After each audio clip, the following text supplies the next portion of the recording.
Capítulo 8. Saulo persigue a la iglesia. Y Saulo consentía en su muerte. En aquel día hubo una gran persecución contra la iglesia que estaba en Jerusalén. Y todos fueron esparcidos por las tierras de Judea y de Samaria, salvo los apóstoles. Y hombres piadosos llevaron a enterrar a Esteban, e hicieron gran llanto sobre él. Y Saulo asolaba la iglesia, y entrando casa por casa, arrastraba a hombres y a mujeres, y los entregaba en la cárcel. Predicación del Evangelio en Samaria. Pero los que fueron esparcidos iban por todas partes anunciando el Evangelio. Entonces Felipe, descendiendo a la ciudad de Samaria, les predicaba a Cristo, y la gente, unánime, escuchaba atentamente las cosas que decía Felipe, oyendo y viendo las señales que hacía. Porque de muchos que tenían espíritus inmundos, salían éstos dando grandes voces, y muchos paralíticos y cojos eran sanados, así que había gran gozo en aquella ciudad. Pero había un hombre llamado Simón, que antes ejercía la magia en aquella ciudad, y había engañado a la gente de Samaria, haciéndose pasar por algún grande. A éste oían atentamente todos, desde el más pequeño hasta el más grande, diciendo: «Este es el gran poder de Dios». Y le estaban atentos, porque con sus artes mágicas les había engañado mucho tiempo. Pero cuando creyeron a Felipe, que anunciaba el Evangelio del reino de Dios y el nombre de Jesucristo, se bautizaban hombres y mujeres. También creyó Simón mismo, y habiéndose bautizado, estaba siempre con Felipe, y viendo las señales y grandes milagros que se hacían, estaba atónito.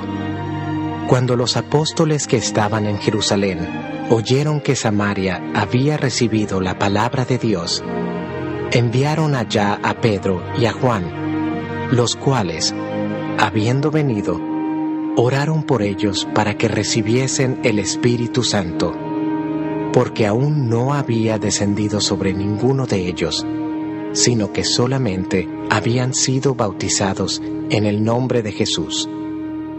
Entonces les imponían las manos, y recibían el Espíritu Santo.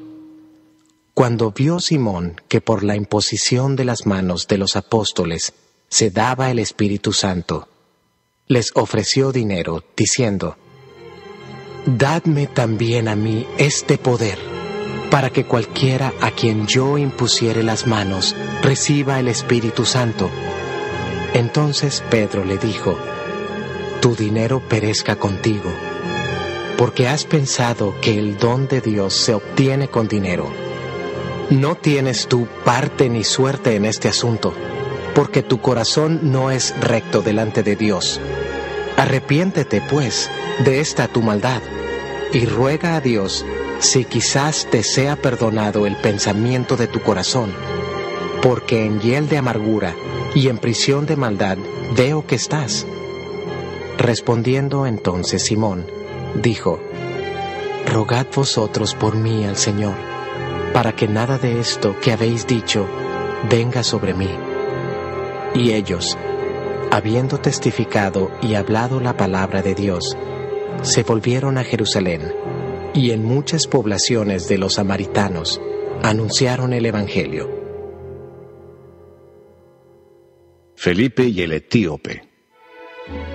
Un ángel del Señor habló a Felipe diciendo: «Levántate y ve hacia el sur, por el camino que desciende de Jerusalén a Gaza, el cual es desierto». Entonces él se levantó y fue. Y sucedió que un etíope, eunuco, funcionario de Candace, reina de los etíopes, el cual estaba sobre todos sus tesoros, y había venido a Jerusalén para adorar, volvía sentado en su carro, y leyendo al profeta Isaías. Y el Espíritu dijo a Felipe: acércate y júntate a ese carro. Acudiendo Felipe, le oyó que leía al profeta Isaías, y dijo: ¿pero entiendes lo que lees? Él dijo: ¿y cómo podré, si alguno no me enseñare? Y rogó a Felipe que subiese y se sentara con él. El pasaje de la Escritura que leía era este: como oveja a la muerte fue llevado, y como cordero mudo delante del que lo trasquila, así no abrió su boca. En su humillación no se le hizo justicia. Mas su generación, ¿quién la contará? Porque fue quitada de la tierra su vida. Respondiendo el eunuco, dijo a Felipe: te ruego que me digas, ¿de quién dice el profeta esto? ¿De sí mismo o de algún otro? Entonces Felipe, abriendo su boca y comenzando desde esta escritura, le anunció el evangelio de Jesús. Y yendo por el camino, llegaron a cierta agua, y dijo el eunuco: aquí hay agua, ¿qué impide que yo sea bautizado? Felipe dijo: si crees de todo corazón, bien puedes. Y respondiendo dijo: creo que Jesucristo es el Hijo de Dios. Y mandó parar el carro, y descendieron ambos al agua, Felipe y el eunuco, y le bautizó. Cuando subieron del agua, el Espíritu del Señor arrebató a Felipe, y el eunuco no le vio más, y siguió gozoso su camino. Pero Felipe se encontró en Azoto, y pasando, anunciaba el evangelio en todas las ciudades, hasta que llegó a Cesarea.